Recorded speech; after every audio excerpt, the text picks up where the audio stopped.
الحمدللہ وکفا وسلام علی عبادہ الذین اصطفیٰ خصوصاً علی سید الانبیاء علیہ التحیۃ والثناء اما بعد فاعوذ باللہ من الشیطان الرجیم بسم اللہ الرحمن الرحیم ولا تأکلوا اموالکم بینکم بالباطل وتدلوا بها الی الحکام لتأکلوا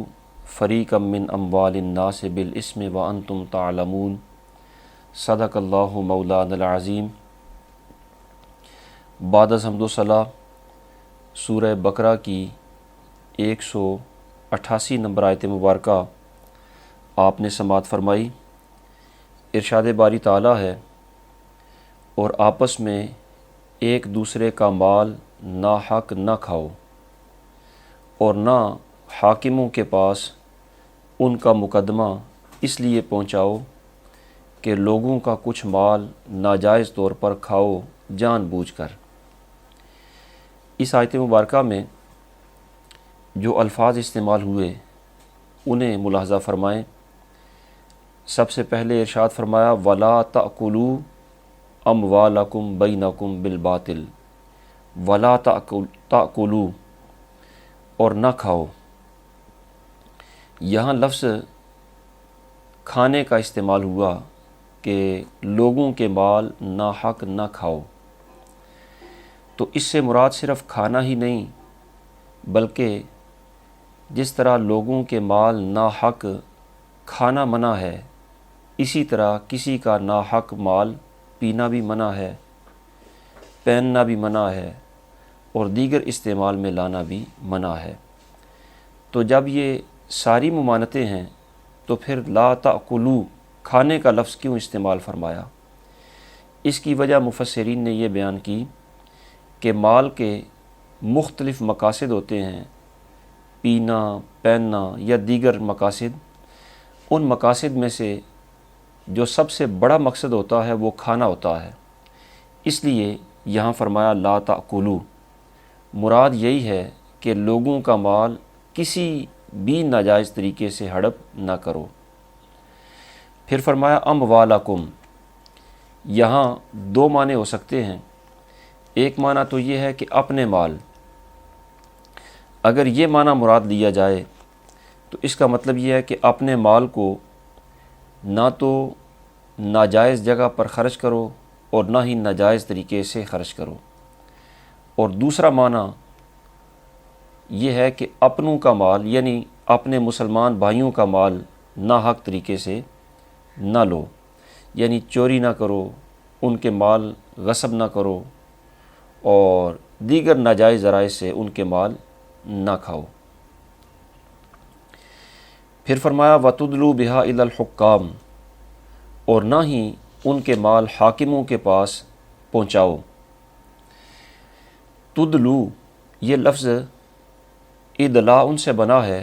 جس کی حروف اصلیہ دلون ہے، اور دلون ڈول کو بھی کہتے ہیں، رسی کو بھی کہتے ہیں۔ یہاں ادلاء کا معنی ہے مال پہنچانا۔ جس طرح رسی ایک شے کو دوسری شے یا جگہ کی طرف پہنچانے کا ذریعہ ہوتی ہے، اسی طرح مقدمہ بھی حاکم تک مال پہنچانے کا یا ایک بندے سے دوسرے بندے تک مال پہنچانے کا ذریعہ ہوتا ہے۔ اس لیے اس سے منع فرمایا گیا کہ حاکموں تک مال نہ پہنچاؤ، لتأکلوا فریقا من اموال الناس، تاکہ تم لوگوں کے مالوں میں سے کچھ ہڑپ کر لو، بالاسم گناہ کے ساتھ۔ یہاں اسم سے مراد جھوٹا مقدمہ بھی ہے، جھوٹی گواہی بھی ہے، جھوٹی قسم بھی ہے، اور مقدمہ کی بے جا پیروی بھی ہے۔ تو کسی بھی گناہ کے طریقے سے لوگوں کے مال کھانے کی ممانعت فرمائی گئی۔ اس آیت مبارکہ کا شان نزول یہ ہے کہ حضرت عبدان بن اشوا خضرمی اور بعض مفسرین کے نزدیک ربیہ بن عبدان، ان کے اور امراء القیس کندی کے درمیان زمین کا ایک تنازع تھا۔ اس تنازع میں عبدان مدعی تھے اور امرؤ القیس مدعا علیہ تھے۔ دونوں کا مقدمہ بارگاہ رسالت میں پیش ہوا۔ مدعی کے پاس اپنے موقف پر گواہ نہیں تھا تو حکم شرعی کے مطابق مدعا علیہ کو قسم کا حکم ہوا۔ امرؤ القیس اپنے موقف پر قسم کھانے کے لیے تیار ہو گئے تو سرکار دو عالم صلی اللہ تعالیٰ علیہ وسلم نے ان سے قسم لینے سے پہلے انہیں تنبیہ کرنے کے لیے یہ آیت مبارکہ تلاوت فرمائی، ان الذین یشترون بعہد اللہ وایمانہم ثمنا قلیلا اولئک لا خلاق لہم فی الآخرہ ولا یکلمہم اللہ ولا ینظر الیہم یوم القیامہ ولا یزکیہم ولہم عذاب علیم۔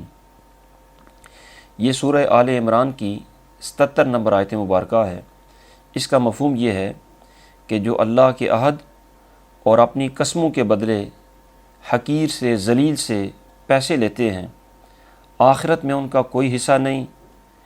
اور اللہ ان سے بات بھی نہیں کرے گا، ان کی طرف نظر رحمت بھی نہیں فرمائے گا قیامت کے دن، اور انہیں پاک بھی نہیں کرے گا، اور ان کے لیے بڑا سخت عذاب ہوگا۔ یعنی تم قسم تو اٹھانے لگے ہو، لیکن یاد رکھنا کہ اگر جھوٹی ہوئی فی الواقع قسم تو اس کی سزا یہ ہے کہ آخرت میں حصہ بھی کوئی نہیں ہوگا، مالک کریم کلام بھی نہیں فرمائے گا، نظر رحمت بھی نہیں فرمائے گا، پاک بھی نہیں کرے گا اور عذاب بھی دے گا۔ یہ تنبیہ کی جب تو یہ آیت مبارکہ اور یہ تنبیہ سن کر امرؤ القیس نے قسم کھانے سے معذرت کر لی کہ میں قسم نہیں کھا سکتا۔ اب کیفیت یہ تھی کہ مدعی بھی رو رہے ہیں اور مدعا علیہ بھی رو رہے ہیں، اور ہر شخص یہ کہہ رہا تھا کہ یہ زمین میرے اس بھائی کو دے دی جائے۔ مدعا علیہ کہہ رہا تھا کہ نہیں یہ مدعی کو دے دی جائے، مدعی کہہ رہا تھا کہ مدعا علیہ کو دے دی جائے۔ تو اس پر یہ آیت مبارکہ نازل ہوئی اور سرکار دو عالم صلی اللہ تعالیٰ علیہ وسلم نے اس تنازع کو اس طرح حل کیا کہ اس کا قرآن اندازی کر کے جس کے نام قرآن نکلا اس کے حق میں فیصلہ فرما دیا۔ اس آیت کریمہ کے ضمن میں مفسرین کرام نے جن مسائل شرعیہ کا استخراج کیا ان میں سے پہلا مسئلہ یہ ہے کہ حرام ذریعے سے کمایا ہوا مال بھی حرام ہوتا ہے۔ اگر ناجائز مقدمہ کر کے کسی سے مال لیا جائے تو مقدمہ چونکہ ذریعہ حرام ہے اس لیے وہ آنے والا مال بھی حرام ہوگا۔ اسی طرح شراب چونکہ بیچنا حرام ہے اس سے آنے والی آمدن بھی حرام ہوگی۔ اسی طرح سود حرام ہے تو اس سے آنے والا پیسہ بھی حرام ہوگا۔ اسی طرح گانا بجانا، موسیقی یہ حرام ہے تو اس سے ہونے والی آمدن بھی حرام ہوگی۔ چوری، ڈاکہ زنی، غصب، خنزیر کا گوشت بیچنا وغیرہ وغیرہ جتنی بھی چیزیں حرام ہیں ان حرام ذرائع سے آنے والا جو پیسہ ہوگا وہ بھی حرام ہوگا۔ اور اگر کسی نے حرام ذریعے سے پیسہ کمایا، ویسے تو اس سے بچنا لازم ہے، اگر کسی نے کما لیا اور حرام ذریعے سے پیسہ حاصل کر لیا تو اب شریعت اس پیسے کو اس بندے کے پاس رہنے کی اجازت نہیں دیتی،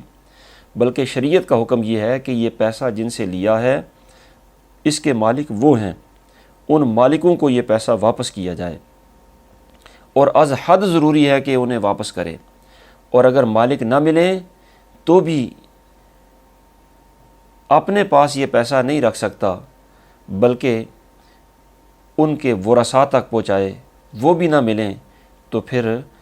ان کے نام پر یہ پیسہ صدقہ کر دے، اور بلا نیت ثواب، یعنی ان کو یہ ثواب ملے، اس کا ثواب اللہ رب العالمین عطا فرما دے تو اس کی کرم نوازی، ورنہ جن کا یہ پیسہ ہے اس کا ثواب انہیں ملے گا۔ تو اصول یہ ہے کہ جس طرح حرام سے بچنا ضروری ہے اسی طرح حرام ذرائع سے بچنا بھی ضروری ہے۔ دوسرا مسئلہ مفسرین نے اسی آیت کے ضمن میں یہ بیان فرمایا کہ اگر کسی کا اپنا ذریعہ تو حلال ہو لیکن اس ذریعے کو کوئی دوسرا شخص کسی ناجائز اور حرام ذریعے کے لیے استعمال کرے تو اس کے ناجائز ذریعے اس کے تیسرے بندے کے دوسرے بندے کے ناجائز استعمال کرنے کی وجہ سے اس کا وہ ذریعہ حرام اور ناجائز نہیں ہوگا۔ مثلاً اگر کسی شخص کا کوئی مکان یا دکان ہے اور وہ اپنا مکان یا دکان کسی کو کرائے پر دیتا ہے تو اس کا یہ ذریعہ حلال اور جائز ہے۔ اس مکان کو یا اس دکان کو کوئی دوسرا بندہ کسی حرام کام کے لیے استعمال کرتا ہے، مثلاً وہ یہاں پر شراب بیچتا ہے، یہاں پر جوا کراتا ہے، یہاں پر کوئی بھی حرام کام وہ کرتا ہے، تو اس کے حرام کرنے کی وجہ سے اس کا یہ حلال ذریعہ ناجائز اور حرام نہیں ہوگا، بلکہ اس کی آمدن حلال ہوگی اور حرام کا وبال اس پر ہوگا جو حرام کام کر رہا ہے۔ یہ تو ہے شریعت کا اصول ضابطہ۔ البتہ اس میں جس بندے کا یہ مکان یا دکان ہے وہ اس کے لیے مناسب یہ ہے کہ اسے جب پتہ ہے کہ میرے حلال ذریعے کو قومی اور معاشرتی فساد کے لیے استعمال کیا جا رہا ہے، تو اگرچہ اس کا فساد سارے کا سارا اس فسادی پر ہے، لیکن اس کو یہ مناسب ہے کہ یہ اس سے دکان یا مکان خالی کرا کے کسی اور کرایہ دار کو یہ وہ دکان یا مکان دے دے۔ تیسرا مسئلہ اسی آیت کے ضمن میں مفسرین نے یہ بیان فرمایا کہ اللہ رب العالمین نے ہر بندے کا رزق مقرر فرما دیا ہے، اس کو وہی ملے گا جو اس کے مقدر اور نصیب میں ہے۔ اب یہ اس پر موقوف ہے کہ وہ اپنے نصیب کو حلال ذریعے سے حاصل کرتا ہے یا حرام ذریعے سے حاصل کرتا ہے۔ اگر اس نے حلال ذریعے سے حاصل کر لیا تو بھی مقدر پورا ملے گا، اور اگر حلال پر اکتفا نہ کیا، حرام ذریعے سے اس نے وہ حاصل کر لیا تو بھی اسے نصیب اور مقدر سے زیادہ نہیں مل سکتا۔ حرام ذرائع اختیار کرنا یہ بندے کے رزق کو بڑھا نہیں دیتا، اس لیے جب رزق بڑھتا نہیں ہے، وہی ملتا ہے جو مقدر میں لکھا ہے، تو حلال پر ہی اکتفا کرنا چاہیے۔ یہی وجہ ہے کہ کسی کے مال پر جھوٹا دعویٰ کر دینا یا جھوٹی قسمیں اٹھانا، جھوٹی گواہیاں دینا اور حق بات کا انکار کرنا، حرام ذرائع اختیار کرنا، یہ گناہ ہے، حرام ہے، ان سے بچنا چاہیے۔ اور جو حرام مال ہوتا ہے وہ مطلقاً حرام ہوتا ہے، اس میں قلیل اور کثیر کا اعتبار نہیں ہوتا، یعنی یہ نہیں دیکھا جاتا کہ بہت زیادہ آ رہا ہے تو حرام ہے اور اگر تھوڑا آ رہا ہے تو اس کو حرام نہ سمجھا جائے، بلکہ کثیر بھی حرام ہوتا ہے اور قلیل بھی حرام ہوتا ہے۔ اور نبی اکرم صلی اللہ تعالیٰ علیہ وسلم نے اس سلسلے میں ارشاد فرمایا، ان دماءکم و اموالکم و اعراضکم علیکم حرام، کہ تمہارے خون بھی ایک دوسرے پر حرام ہیں، تمہارے مال بھی ایک دوسرے پر حرام ہیں، اور تمہاری عزتیں بھی ایک دوسرے پر حرام ہیں، تو تھوڑا ہو تو بھی حرام ہے، زیادہ ہو تو بھی حرام ہے۔ چوتھا مسئلہ اسی آیت کریمہ کے ضمن میں علماء نے یہ بیان فرمایا کہ اپنے حق میں مقدمہ کا فیصلہ کرانے کے لیے جس طرح ناجائز مقدمہ قاضی کے پاس لے جانا حرام ہے، اسی طرح اپنے حق میں مقدمہ کا فیصلہ کرانے کے لیے کسی حاکم یا قاضی کو کوئی تحفے کے نام پر رشوت وغیرہ دینا یہ بھی حرام ہے۔ اور رشوت لینا یہ تو مطلقاً حرام ہے، مطلقاً، خواہ کوئی اپنے کسی جائز مقصد کے لیے دے یا ناجائز مقصد کے لیے، لینے والے کے لیے تو رشوت مطلقاً حرام ہے، خواہ وہ تحفے کے نام پر دے یا کسی نام پر بھی دے۔ اور دینے والے کے بارے میں یہ متاخرین نے تفصیل بیان کی ہے کہ اگر وہ دینے والا مجبور ہے، اسے پتہ ہے کہ میں اگر نہیں دوں گا تو میرا جائز معاملہ بھی الجھ جائے گا اور مجھ پر زیادتی ہوگی، ظلم ہوگا، اور اسے اگر یہ گمان غالب ہے تو وہ اپنے سے ظلم کو دور کرنے کے لیے اگر دیتا ہے تو عند اللہ اس کی پکڑ نہیں ہوگی، اور اگر یہ ناجائز معاملے کے لیے دیتا ہے تو پھر تو ظاہر ہے یہ رشوت دینا بھی حرام ہے، اور رشوت لینا تو ویسے ہی حرام ہے۔ بلکہ رشوت کا معاملہ تو اتنا حساس ہے کہ اگر کسی حاکم کو صرف اس کے منصب کی وجہ سے جو تحفہ ملتا ہے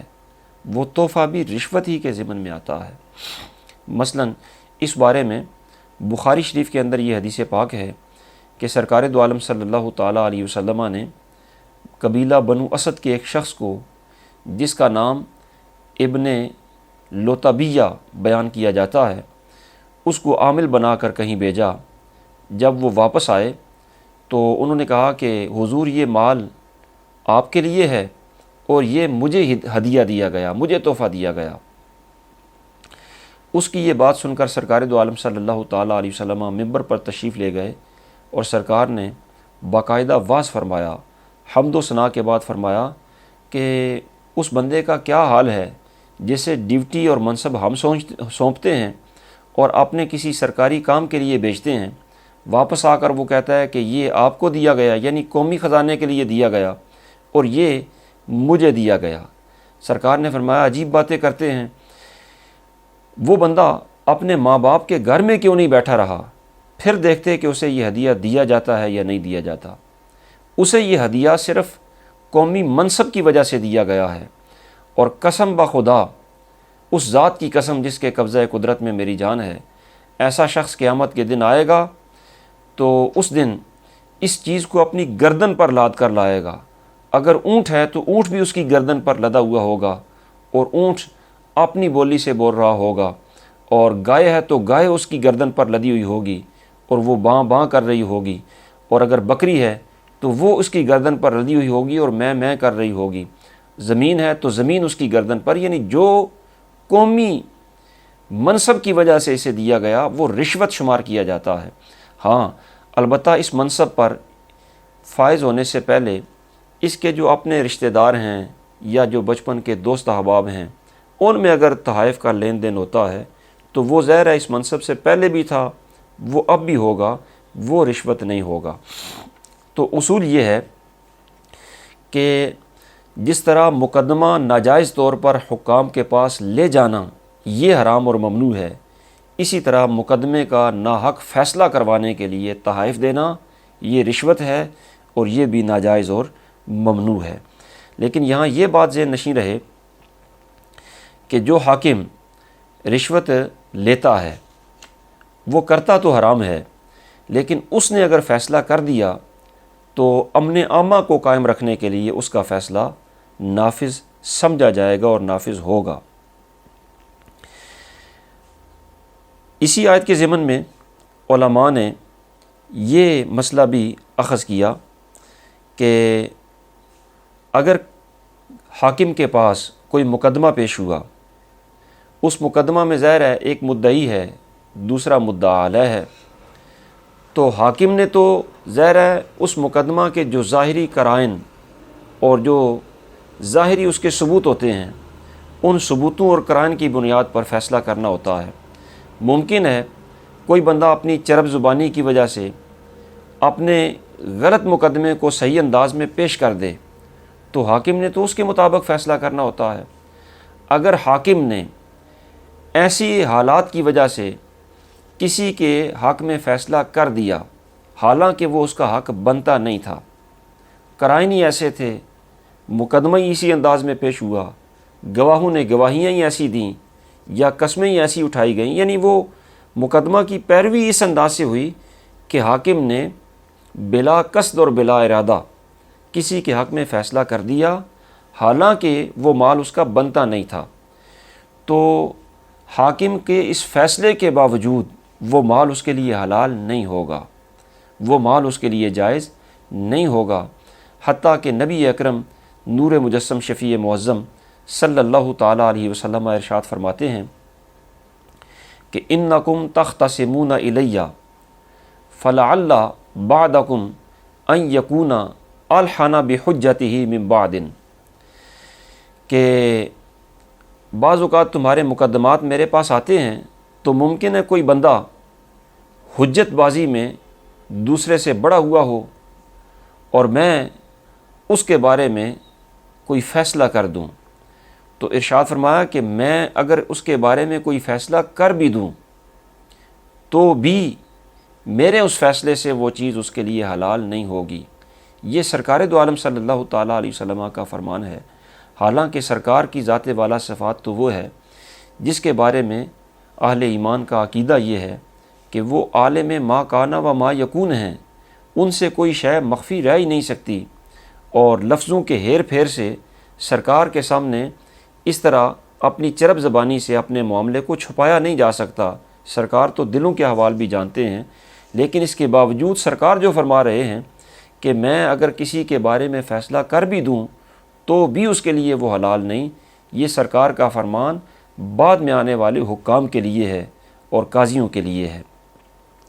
ظاہر ہے سرکار تو جانتے ہیں کہ میں تو فیصلہ کر ہی دوں گا، لیکن بعد والوں نے تو ظاہری قرائن پر فیصلہ کرنا ہے، اس لیے اگر وہ کوئی فیصلہ کر بھی دیں تو حاکم کا فیصلہ حرام کو حلال نہیں کر سکتا، اور اس کے بارے میں وہ چیز جائز اور حلال نہیں ہوتی۔ اور اسی آیت کے ضمن میں علماء نے یہ مسئلہ بھی اخذ کیا کہ صرف رشوت لینے کے لیے حاکم بننا اور حکومت کو قبول کرنا یہ حرام ہے۔ البتہ عدل و انصاف قائم کرنے کے لیے اگر کوئی حاکم بننے کی خواہش کرتا ہے تو یہ جائز ہے، کار ثواب ہے۔ اور اس سلسلے میں حضرت سیدنا یوسف علیہ السلام کا عمل مبارک اسوہ کامل ہے۔ آپ نے خود اس خواہش کا اظہار بھی کیا اپنے قومی حالات کو دیکھ کر۔ انہوں نے فرمایا اجعلنی علی خزائن الارض انی حفیظ علیم، کہ مجھے زمین کے خزانوں پر حاکم بنا دیں، میں حفاظت کرنے والا ہوں، علم والا ہوں۔ اسی طرح حضرت امام ابو یوسف رحمۃ اللہ تعالیٰ علیہ نے عدل و انصاف کو قائم کرنے کے لیے عہدہ قضاء کو قبول فرمایا۔ تو اگر عدل و انصاف قائم کرنے کے لیے اس منصب کے لیے تگ و دو کی جائے یا پیشکش کو قبول کر لیا جائے تو یہ جائز ہے، اور اگر بندہ اس سے بھی بچے تو حسن نیت سے یہ بھی جائز ہے۔ مثلا امام اعظم رحمۃ اللہ تعالیٰ علیہ کو عہدہ قضاء پیش کیا گیا تو آپ نے احتیاط کی بنیاد پر قبول نہیں بھی کیا،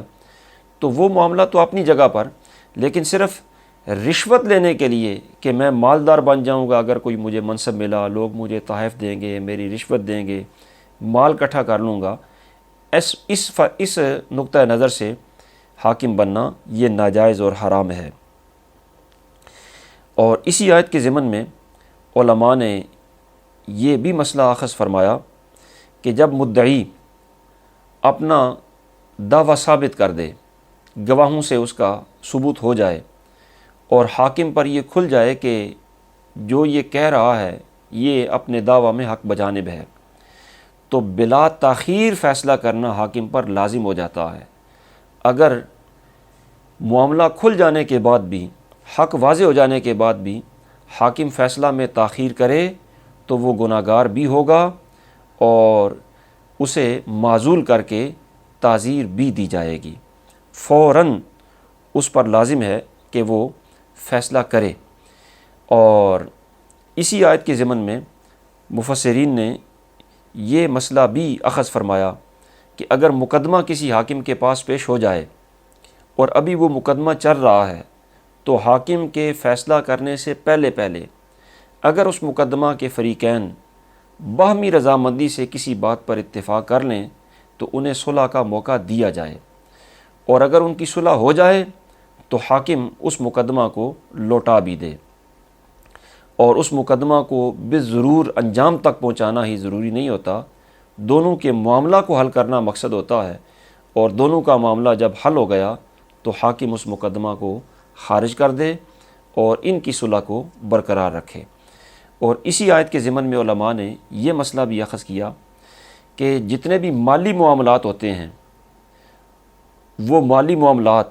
چاہے نافذ کرنے ہوں یا انہیں فسخ کرنا ہو، ہر قسم کے مالی معاملات میں حاکم کا جو فیصلہ ہوگا وہ صرف ظاہر پر جاری ہوگا، باطن پر جاری نہیں ہوگا۔ یعنی کسی کا دل سے اسے تسلیم کر لینا بھی ضروری نہیں، ہاں اس کے مطابق عمل کرنا ضروری ہے۔ تو ظاہر پر جاری ہوگا، باطن پر اس کے فیصلے کا اطلاق نہیں ہوگا مالی معاملات میں۔ البتہ اگر نکاح اور طلاق کا کوئی مقدمہ حاکم کے پاس چلا جائے تو اس معاملہ میں حاکم کا فیصلہ جس طرح ظاہر پر جاری ہوگا اسی طرح باطن پر بھی جاری ہوگا، نافذ ہوگا۔ حتیٰ کہ اگر کسی نے جھوٹی گواہی سے کسی خاتون کو اپنی بیوی ہونا ثابت کر دیا تو قاضی کے فیصلے سے یہ اس کی بیوی بن جائے گی اور وہ حقیقتاً بیوی ہو جائے گی۔ حضرت علی رضی اللہ تعالیٰ عنہ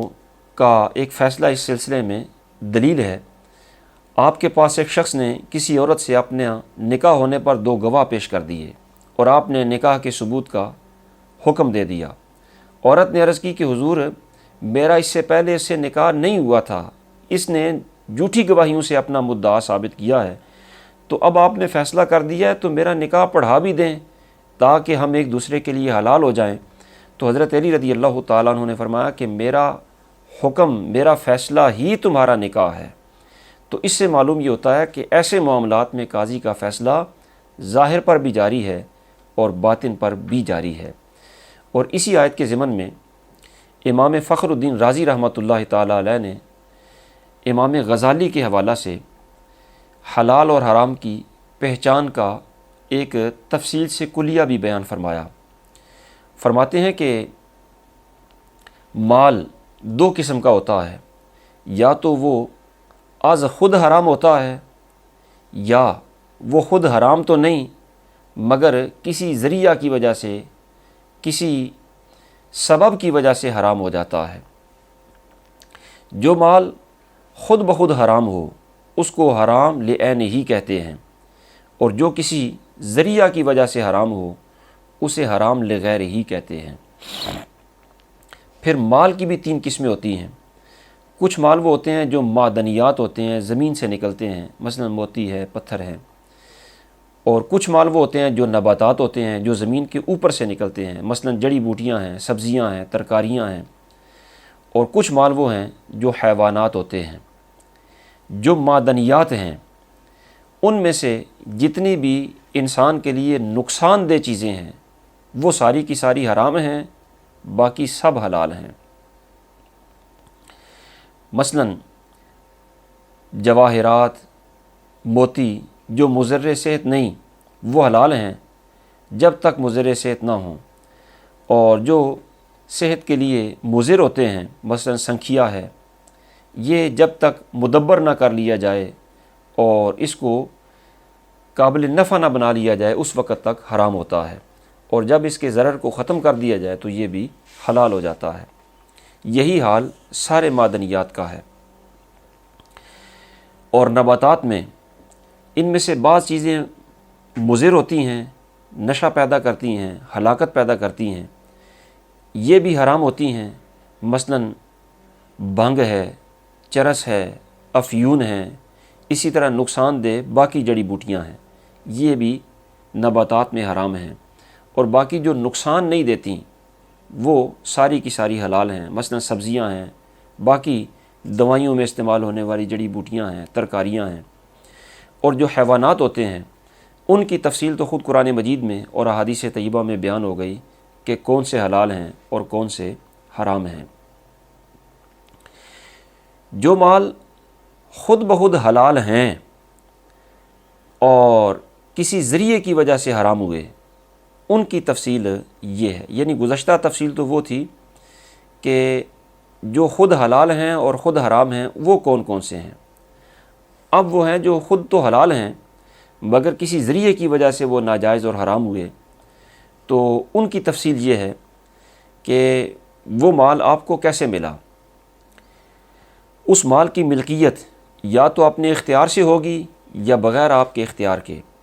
اگر آپ کو بغیر آپ کے اختیار کے وہ مال مل گیا، یعنی وراثت سے وہ مل گیا، تو یہ مال آپ کے لیے حلال ہے،